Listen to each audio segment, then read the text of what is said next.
ಬಂಟಿ ಮತ್ತು ಬಬ್ಲಿ. ಸೋರಿತ್ ಗುಪ್ತೋ ಅವರಿಂದ.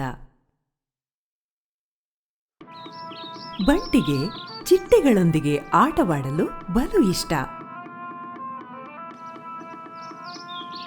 ಮತ್ತು ಪಕ್ಷಿಗಳೊಂದಿಗೂ.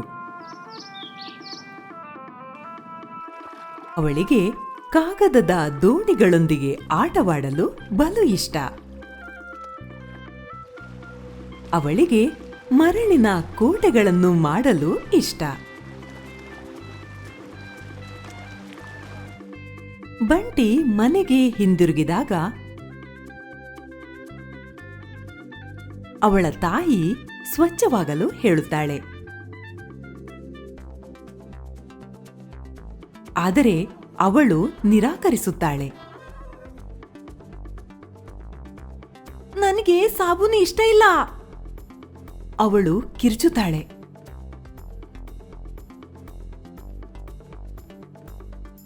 ಒಂದು ರಾತ್ರಿ ಅವಳಿಗೆ ಒಂದು ಕನಸು ಬೀಳುತ್ತದೆ.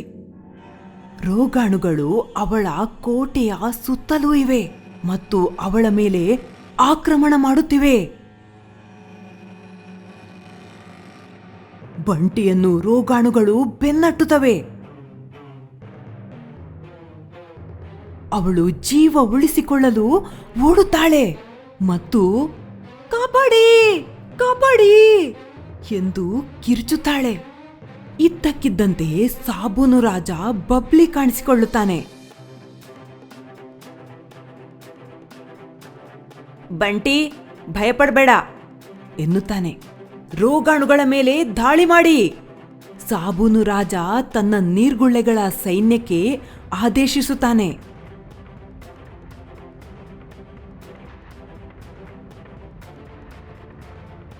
ನೀರ್ಗುಳ್ಳೆಗಳ ಸೈನ್ಯವು ರೋಗಾಣುಗಳನ್ನು ಓಡಿಸುತ್ತದೆ.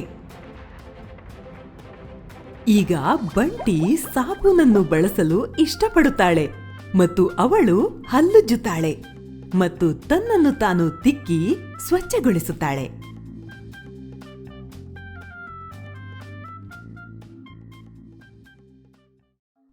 ಹಾಯ್, ಈ ವಿಡಿಯೋವನ್ನು ಲೈಕ್ ಮತ್ತು ಶೇರ್ ಮಾಡಲು ಮರೆಯದಿರಿ ಹಾಗೂ ದಯವಿಟ್ಟು ಕೆಳಗೆ ಕಮೆಂಟ್ ಮಾಡಿ.